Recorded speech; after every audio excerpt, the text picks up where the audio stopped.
How did they do it? How did they overcome the vicious racial hatred, the loss of their constitutional rights, the forced surrender of their goods, their property, of all that they had worked for, their families being herded into prison camps, the injustice, the abuse, and then to be denied full recognition for the fight they had won? How did they do it? After the bombing of Pearl Harbor in 1941, my country didn't trust me. Although I thought I was patriotic and American-born citizen, the United States government classified me and other Japanese Americans as enemy aliens. I was 17 years old and I wanted to fight for my country. But Japanese Americans were considered unfit for service.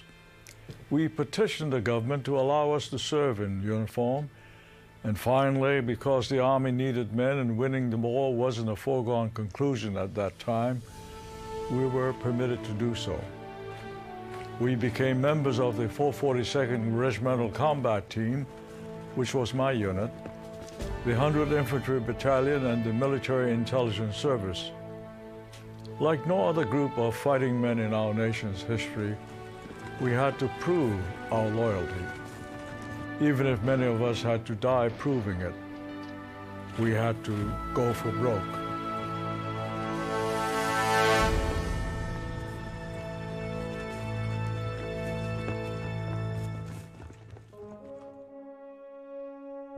America was, and still is, peopled by immigrants. Give me your tired, your poor, cried Miss Liberty, your huddled masses yearning to be free. But in the 19th and early 20th centuries, there were public outcries over dumping Europe's garbage at the feet of the Statue of Liberty.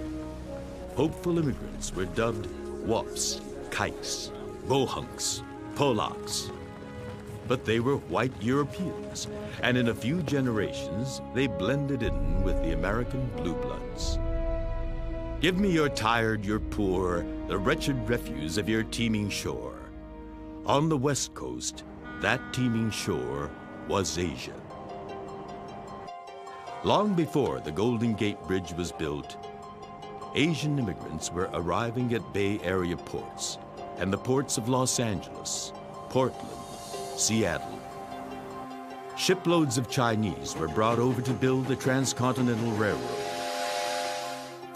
Japanese immigrants followed to work the farms and orchards of the fertile valleys of California and Oregon. They were dubbed Japs, a term of contempt. Unlike European immigrants, Asians were never integrated into the overall U.S. population. They looked different. Instead, an alarmed white citizenry saw Asians as a threatening yellow peril. California and other states passed laws forbidding interracial marriage. In 1911, the Bureau of Immigration decreed that Asians could not become U.S. citizens on the basis of race. In 1913, California's Alien Land Law prohibited Asian immigrants from owning land. In San Francisco and Berkeley, there was a movement to prohibit Japanese American children from attending public schools. It is ironic that the heroes of the 100th Infantry Battalion and the 442nd Regimental Combat Team could grow out of this climate of hate.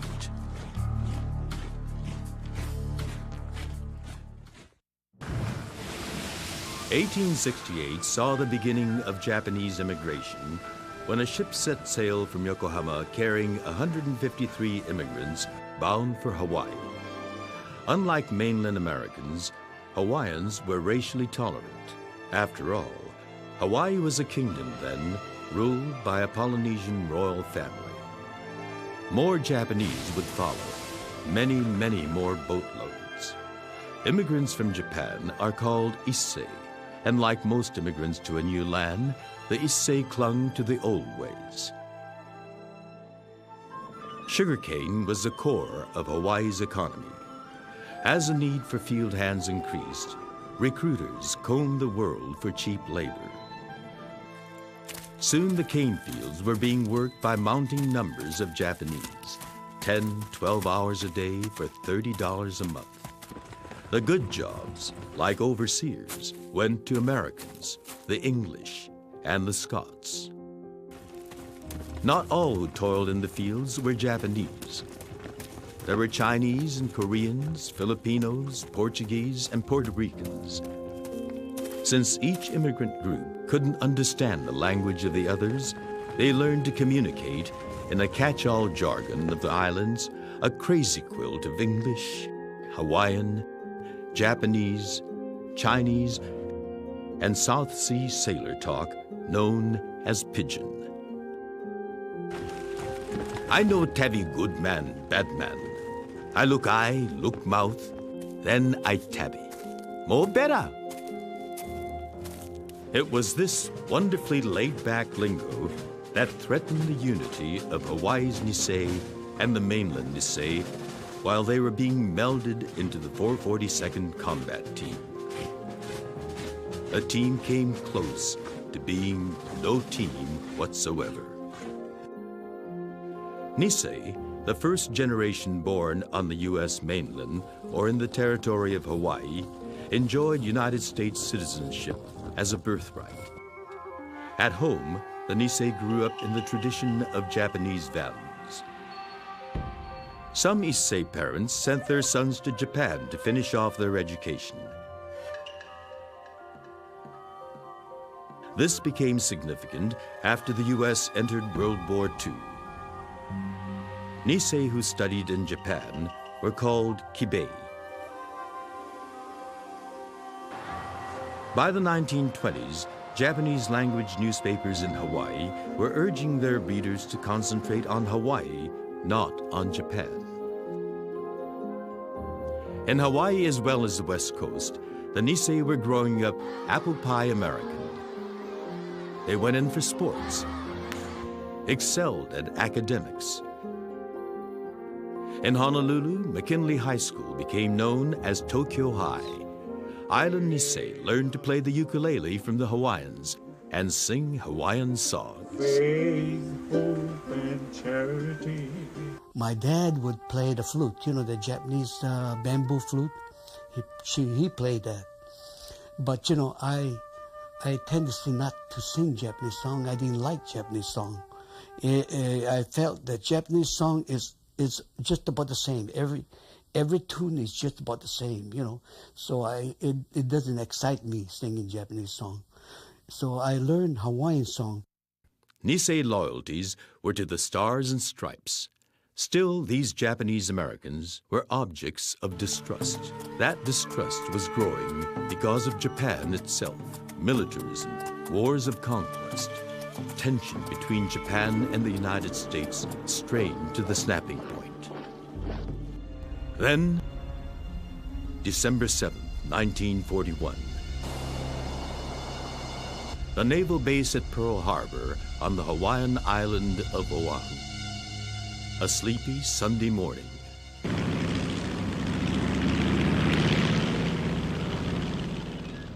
I was on a big tugboat, and we were already out working that morning. We had a job. We were meeting a ship coming in to take a barge away from it, so we were all awake and down the channel there behind me. And this flight of planes came over that mountain range over there.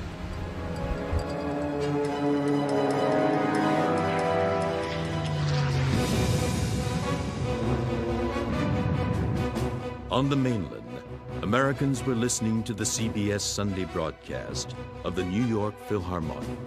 This program to bring you a special news bulletin. Announcer came on the air, cut off the music, and he literally started to shout and yell, "Pearl Harbor is being bombed." I saw a dive bomber come from the Honolulu direction and hit into the Arizona battleship roll. And I saw the pilot drop this torpedo.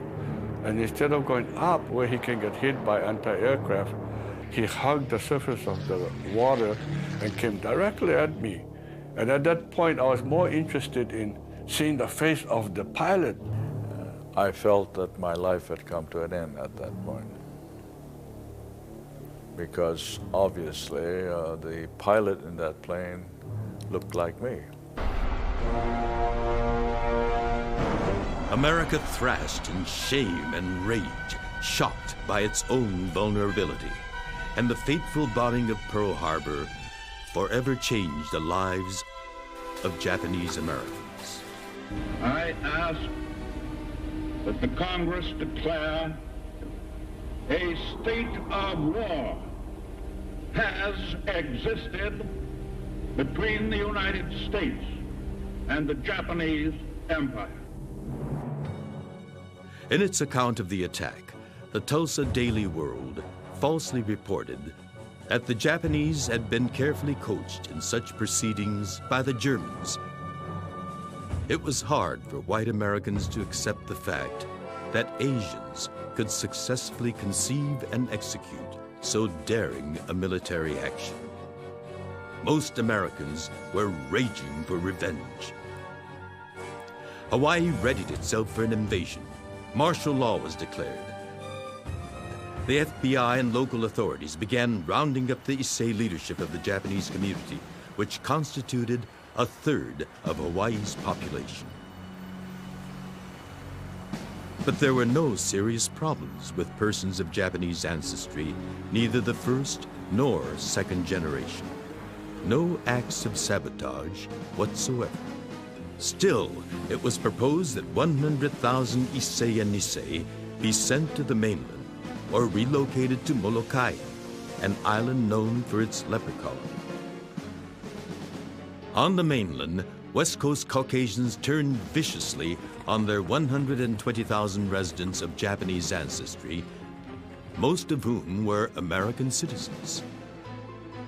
Although a spokesman for the Central Japanese Association in Los Angeles had firmly stated, "Our people are 100% loyal to America," hundreds of Japanese American community leaders were swept up by the police and held in custody with no formal charges, their families forbidden to see them.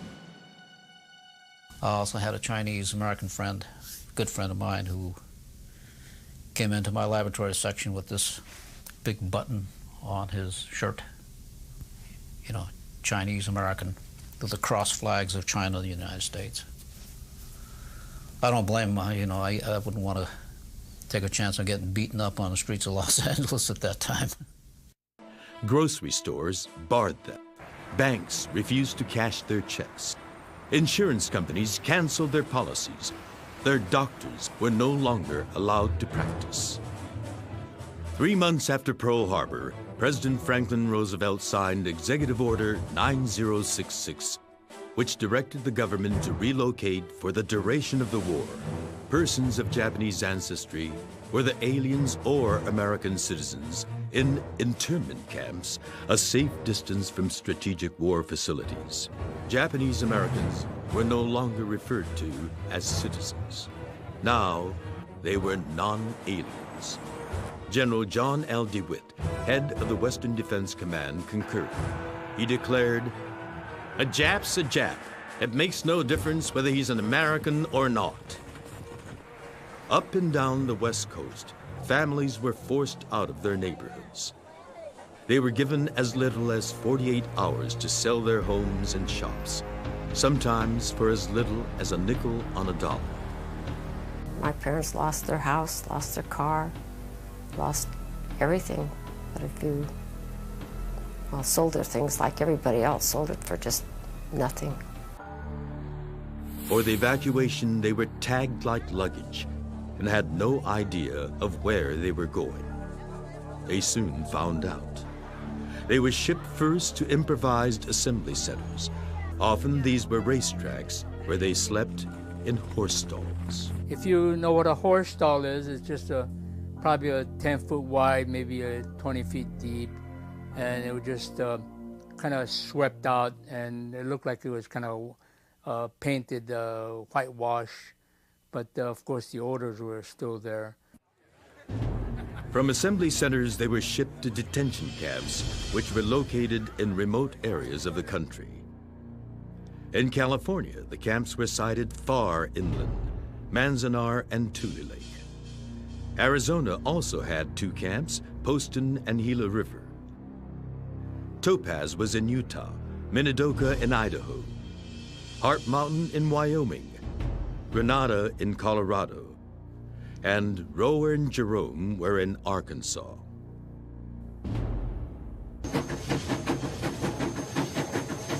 These were the destinations of aliens and citizens alike. Jerry-built, unpaved, lacking in facilities. The camps were hardly set up to accommodate mothers with babies, small children, old people, sick people, the whole bewildered mass.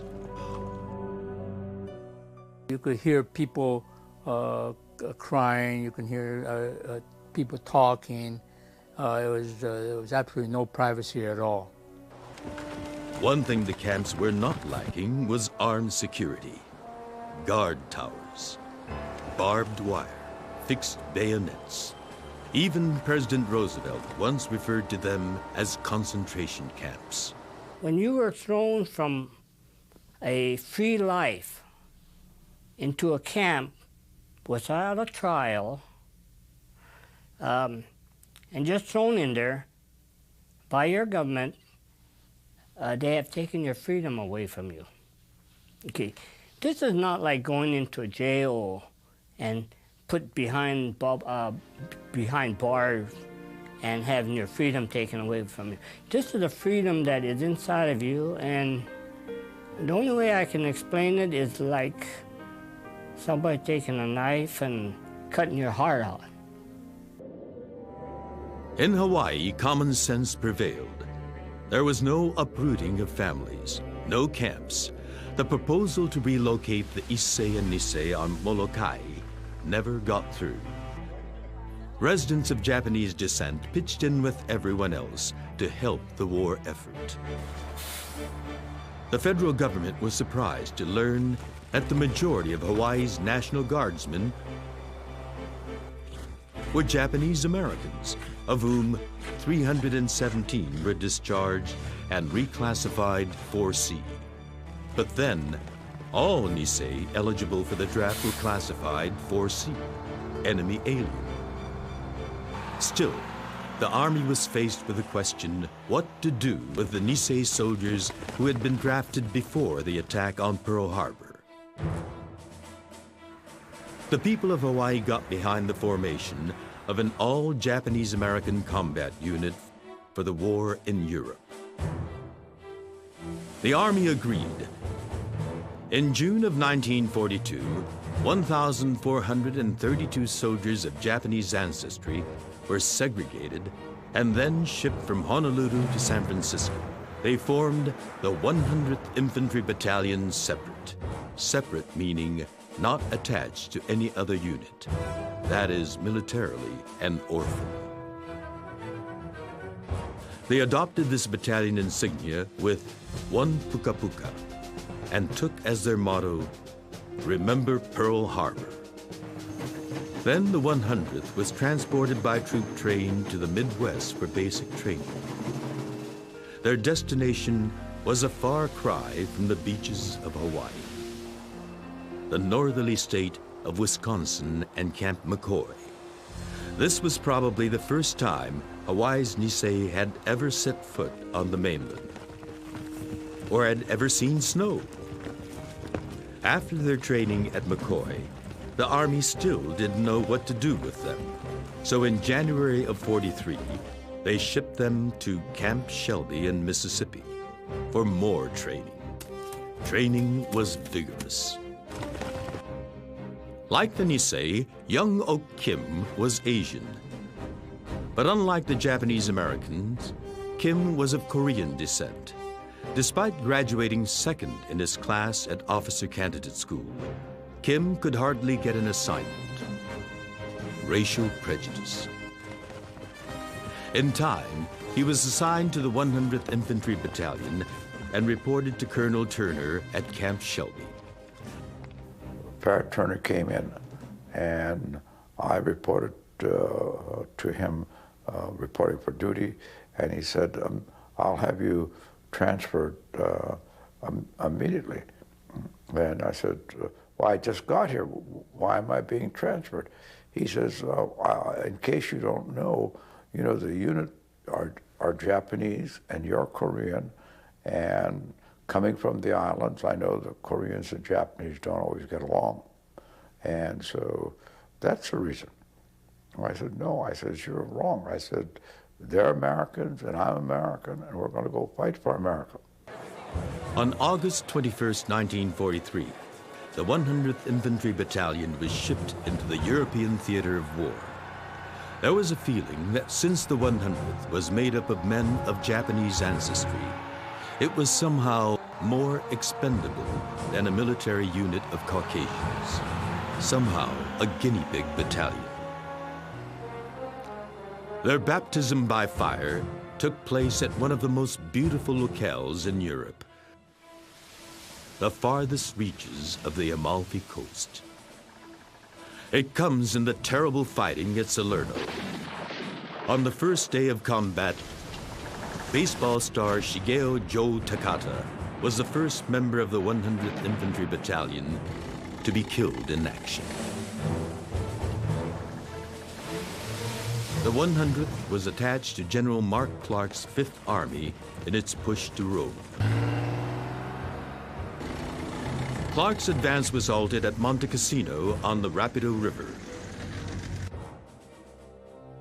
Crowning the heights of a 1,700-foot hill was the most revered monastery in Europe going back to the 5th century of our era, the birthplace of Western monasticism.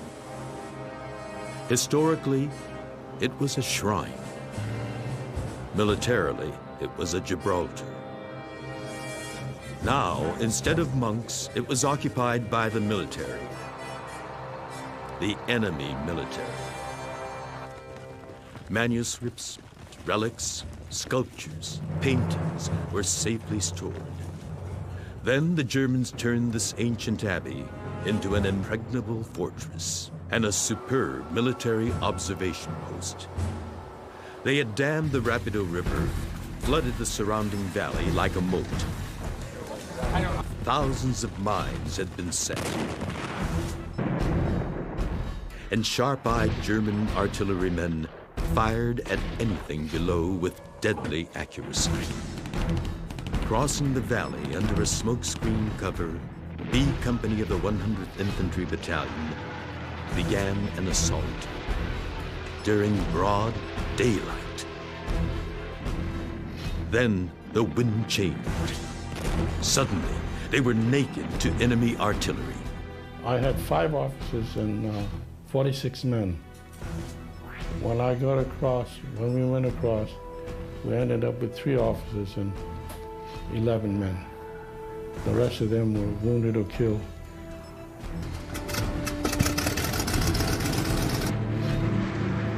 As a last resort, it took 600 tons of bombs to flush the enemy from his stronghold. The abbey was destroyed. The Purple Heart Medal was instituted in 1782. It was, and still is, awarded to members of the armed forces of the United States who are combat wounded or killed in action or die of wounds received in action. Back in Hawaii, the Issei, Old Country Japanese, began receiving Purple Hearts in the name of their sons. So many of these medals were awarded that now the Guinea Pig Battalion became known as the Purple Heart Battalion. Ever since Pearl Harbor, patriotic young men were eager to serve their country in the armed forces. Many volunteered. The less patriotic waited to be drafted. But the Nisei were still classified 4C, enemy alien. They were not permitted to serve their country, no matter how patriotic they might be. After December 7, Japan declared we were not Japanese. America said our loyalty was suspect. Our army said, we don't trust you, you know. But the war was not always going well for the United States and its allies.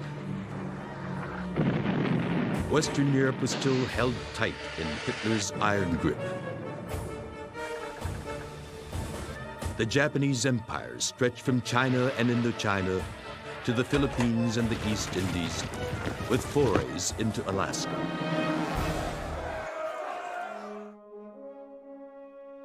After their first year in the camps, all internees over 18 were required to fill out a loyalty questionnaire issued by the government. 2 questions were painfully controversial. One asked, will you swear allegiance to the United States and forswear allegiance to the Emperor of Japan? The internees reasoned that answering yes to this question would be admitting an allegiance to Japan they never had. The second question asked, are you willing to bear arms to defend the United States? This puzzled the Nisei. How could they serve in the armed forces when they were still classified 4C? Then, late in 1942, Elmer Davis, director of the Office of War Information, recommended to the president that Japanese Americans be allowed to enlist for military service. The Nisei were reclassified. Signs were posted in the mainland internment camps. The same appeal was made to the Nisei of Hawaii, where there were no camps. On the day I departed from the family, I left the family home to become a soldier. My father said, this country has been good to you. If it means you must give your life for it, so be it, but do so with honor.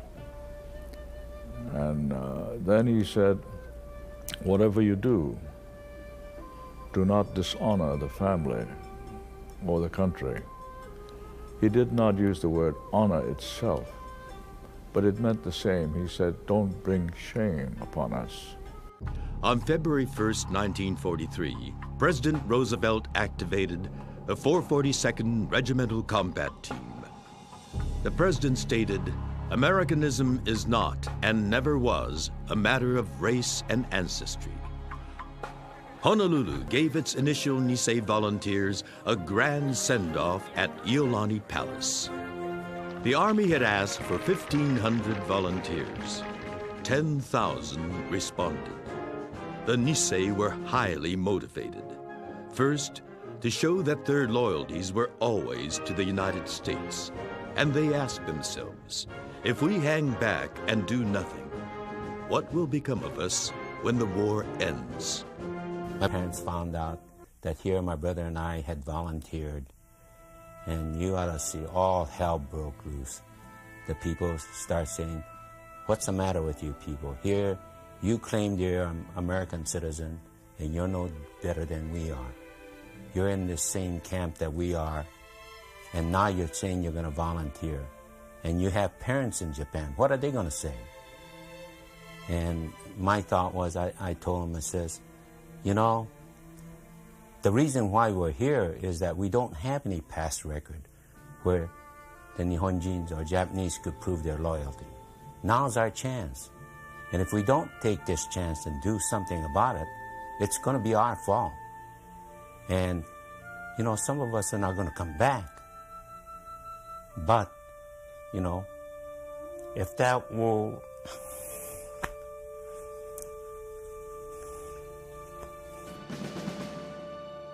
In May of '43, Nisei from the mainland and Nisei from Hawaii were brought together for basic training at Camp Shelby, Mississippi, as the new 442nd RCT. Adopting the motto, Go for Broke, they could now march in the steps of the 100th Infantry Battalion. By October of that year, the Army was accepting Nisei women into the Women's Army Corps. the WACs. More than 300 Japanese-American women joined up. They also volunteered as Army nurses. At Camp Shelby, the unexpected happened. The fledgling 442nd's fighting spirit turned in on itself. Though they took well to the rigors of basic training, the Nisei rookies became polarized, those from Hawaii and the mainlanders. Yeah, the faces are all Asian, but their languages are different, as we found out very shortly. Because, you know, we had a mixture of Hawaiian boys and mainland boys. Hawaii's Nisei charged the mainlanders with being stuck up. One of the reasons they didn't like the mainland guys is because they represented all the things that they didn't like in a plantation owner. They hated plantation owners. And anybody that even resembled or looked like or acted like a plantation owner, they didn't like. They were going to be against that.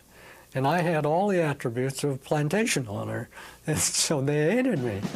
Hostilities between Hawaii's Nisei and the mainlanders came to the attention of the top brass.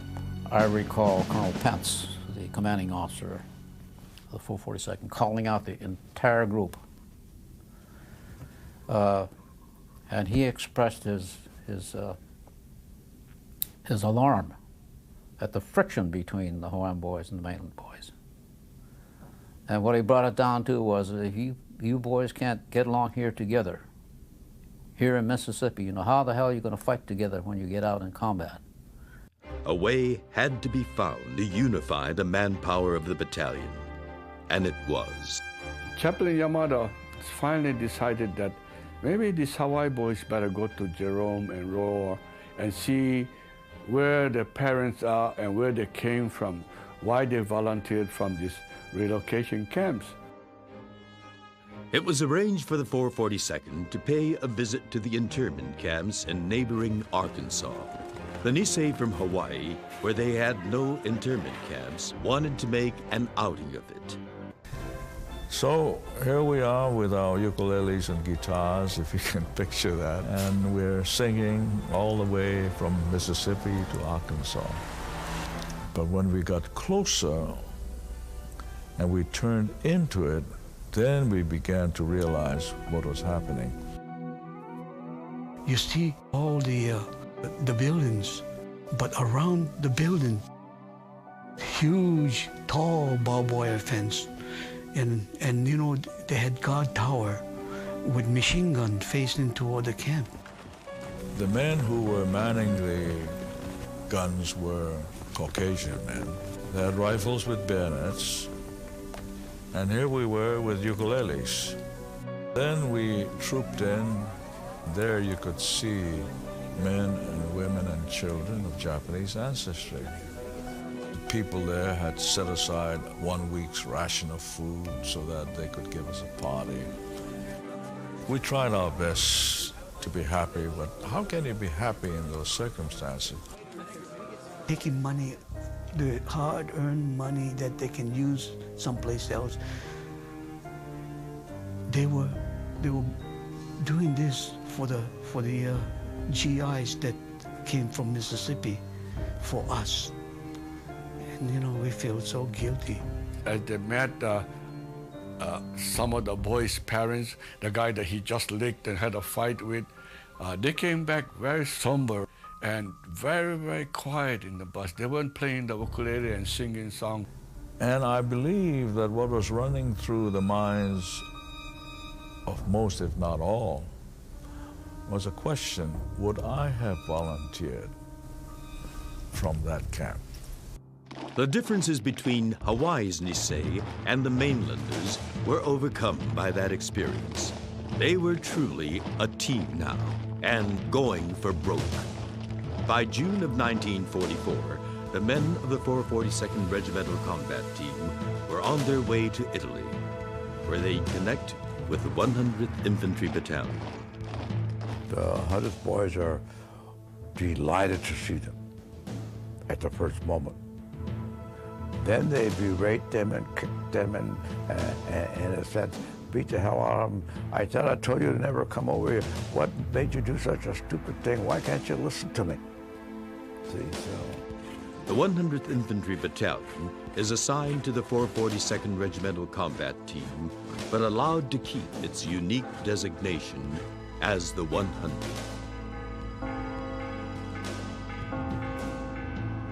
Rome had fallen to the Allies.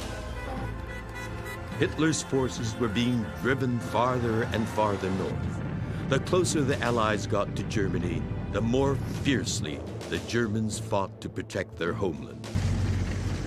By the end of June, the untested 442nd with the battle-savvy 100th were ordered into combat near Belvedere in northern Italy. The Germans were strong there.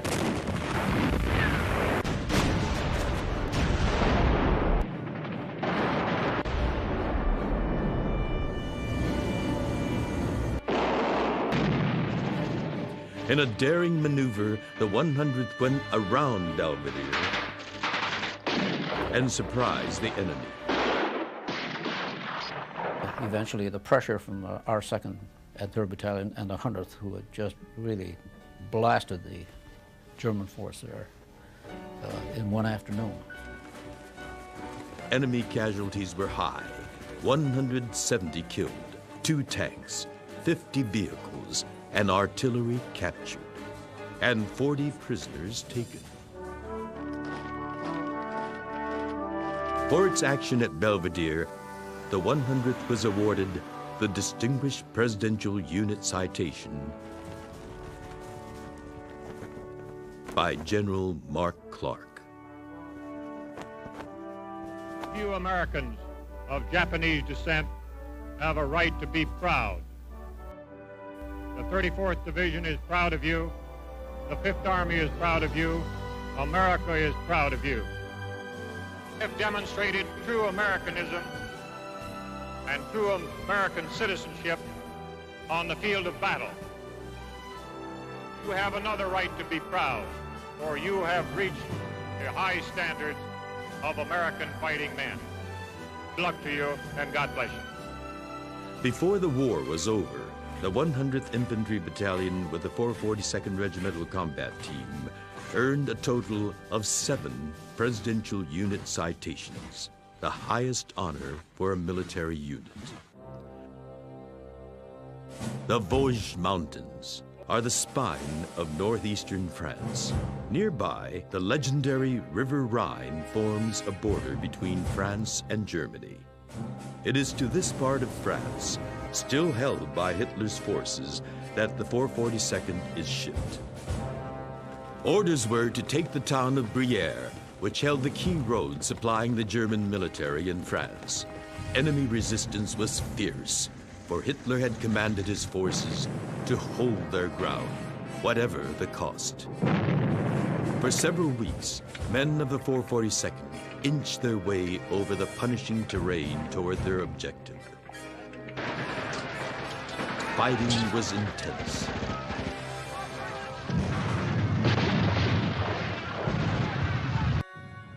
Casualties soared. After one final push, they liberated the town of Brière. The men were exhausted. They had put everything into this mission. They had earned a long rest, but rest was not to be. During the fighting, a battalion of Texans was cut off and isolated from its regiment. Surrounded by an SS division, the Texans found themselves trapped. The balance of their regiment attacked desperately to rescue them without success.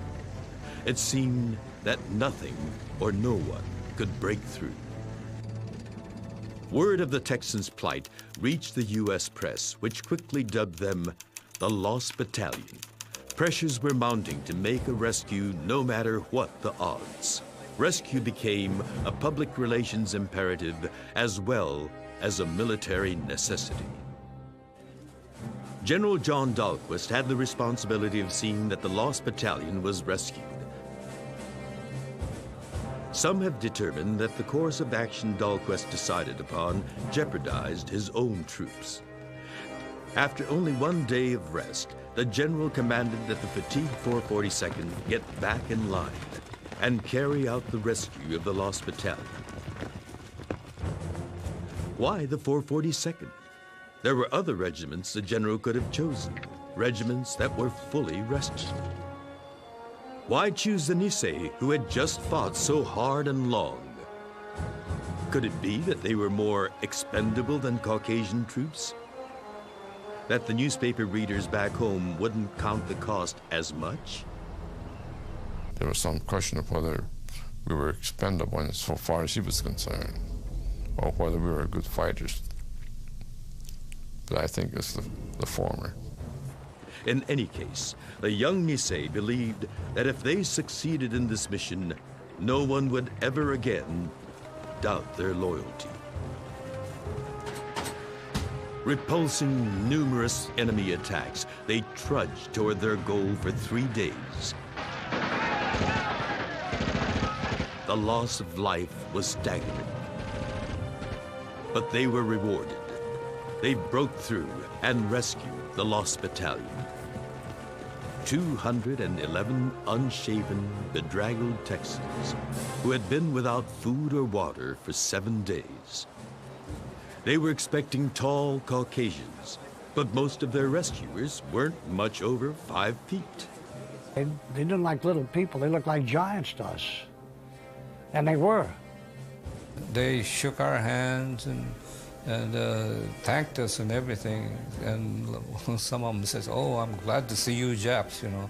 And I know he didn't mean it that way, but that's what he just said. It just came out. Found out that there was only 230 survived that surrounding, and we decided, well, golly, 230, but we lost 800 trying to make this rescue. And so it was a terrible price that we paid, you know. The lost battalion was rescued. General Dahlquist commanded that all the men of the 442nd assemble in formation. As the able-bodied Nisei lined up, the general snapped at Lieutenant Colonel Miller. "My command was that all of the men be assembled." Colonel Miller replied, "Yes, sir. All of the men are what you see." When it arrived in France, the 442nd had almost 3,000 men. Now, a month later, 2,000 had been killed or wounded. The Gothic Line. For 6 months, Allied forces had tried to breach this belt of German fortifications, minefields, and artillery emplacements. The Allied advance into northern Italy was blocked. In April of '45, the 442nd, its depleted ranks replenished by Nisei volunteers and draftees from the other side of the Atlantic, shipped out of the port of Marseille for a return trip to Italy. The Nisei Gopher brokers were thrown against the Gothic. In a surprise attack on the enemy's mountainside position, the 442nd cracked the Gothic line and broke through in just 1 day. On the morning of the attack, Private Sadao Munemori single-handedly wiped out a pair of machine guns. When a grenade was lobbed next to 2 of his buddies, Munemori flung himself over it and took the blast with his own body. For his selfless action in battle, Private Munemori was awarded posthumously the Congressional Medal of Honor, which in the United States is the highest award for heroism. Although many others were recommended for this highest award, they were all turned down. The 100th Infantry Battalion 442nd Regimental Combat Team continued in the push north until the German army in Italy surrendered. Nisei soldiers crossed into Austria and then into Bavaria in Germany itself.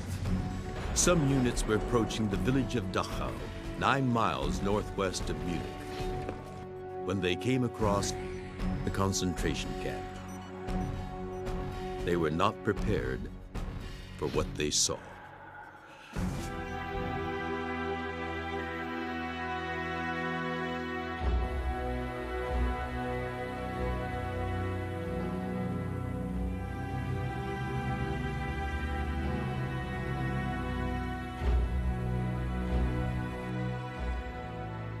One of the greatest ironies of World War II happened there in Dachau when members of a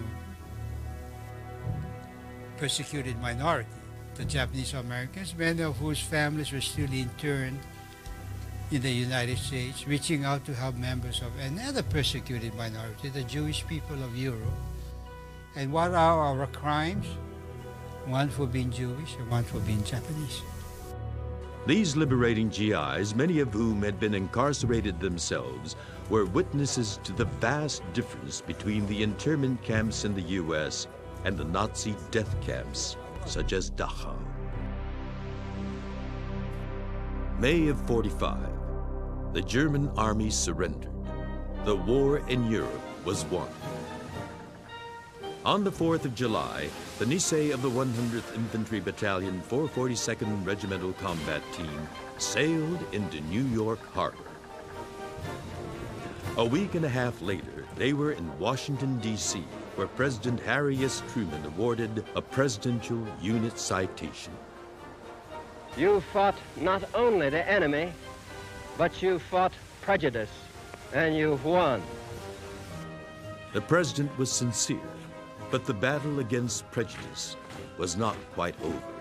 Had the president known of the heroic action under fire of some of these men, he might have insisted on an investigation into why they had not been awarded the Congressional Medal of Honor.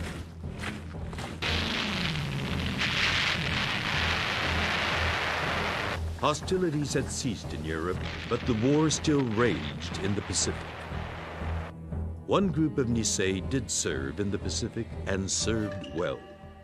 Most of them were Kibei, meaning Japanese Americans whose immigrant parents had sent them to Japan to round out their education, to increase their Japanese language skill for one thing. But the Kibei, as Americans of Japanese descent, encountered discrimination in the old country too. As far as the Japanese were concerned, the Kibei were from another world. As U.S.-Japan hostilities escalated, the Army faced a need for personnel fluent in Japanese. The Kibei were recruited. Others volunteered. The War Department secretly opened a language school in San Francisco with 4 Japanese-American instructors. 58 of the 60 students were Nisei. This was the beginning of the MIS, the Military Intelligence Service. The MIS language school was moved from San Francisco far inland to Minnesota.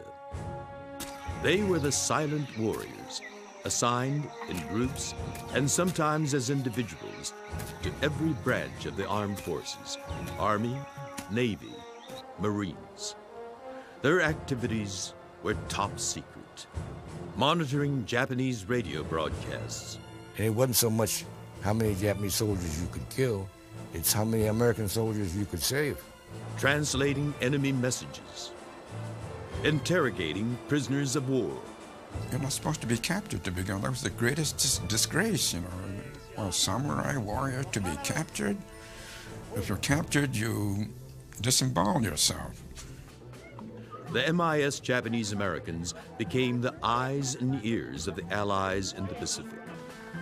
Nisei of the MIS translated Japan's Z-Plan, the Imperial Navy's defense strategy for the Marianas, Guam, Saipan, and Tinian.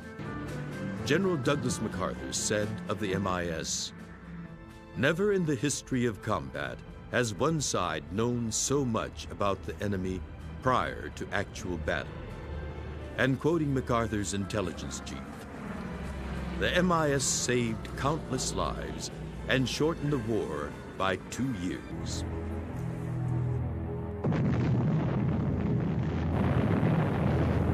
A short time ago, an American airplane dropped one bomb on Hiroshima and destroyed its usefulness to the enemy. It is an atomic bomb. It is a harnessing of the basic power of the universe. On August 14th, Japan surrendered. On September 2nd, we got up to go out to Tokyo Bay to board Missouri. Being a language officer for the press, I was privileged to be escorted just 30 feet subdeck of Battleship Missouri, 30 feet from the table. There's only one table on the deck. And in as much as the war was finally over, it was a joyous, festive occasion. The Navy band played Anchors Away, and everybody was shouting, and you could see sailors all over the place. Finally, when Colonel Mashbeer, who was the commander of Addis in Brisbane, escorted the Japanese delegation, and there was dead silence.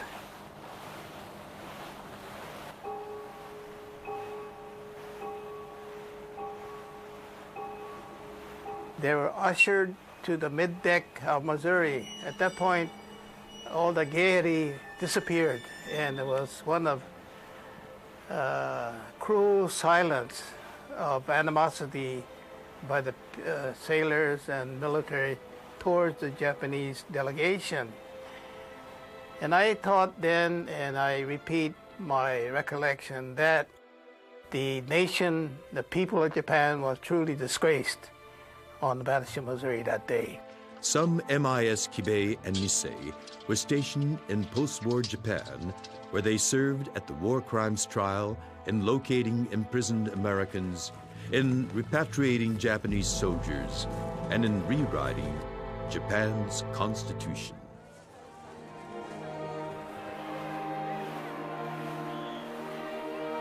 They came back, the men of the 100th Infantry Battalion, 442nd Regimental Combat Team, and their fame had preceded them. For their size and their short length of service, they came back one of the most decorated units in U.S. military history. They came back to rebuild their lives.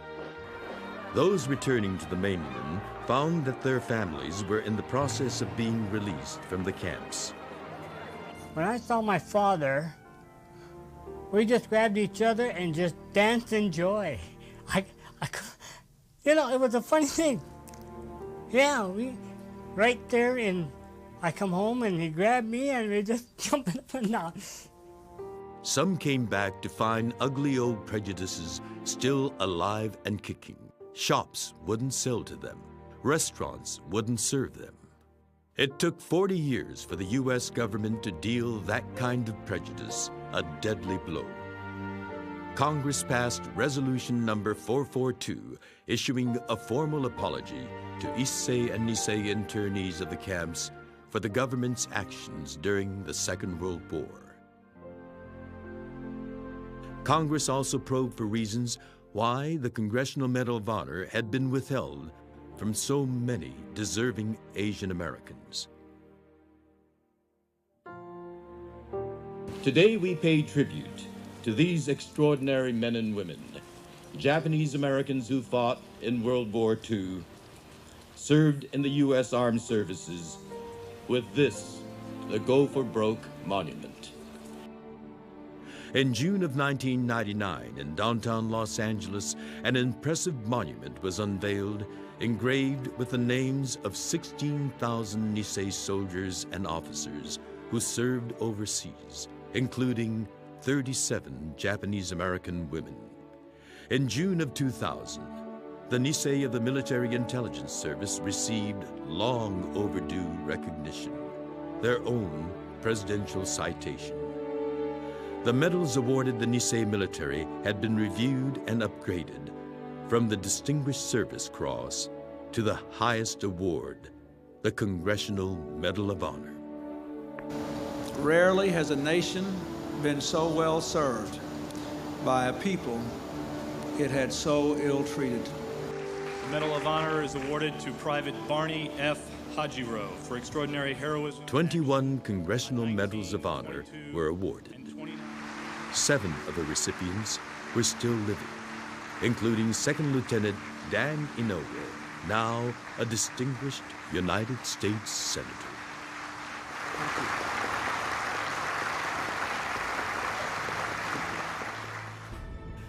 I received approximately a dozen medals, but not because of heroics. In the heat of battle, you are not looking for medals. You are simply putting your whole life into fighting for your country.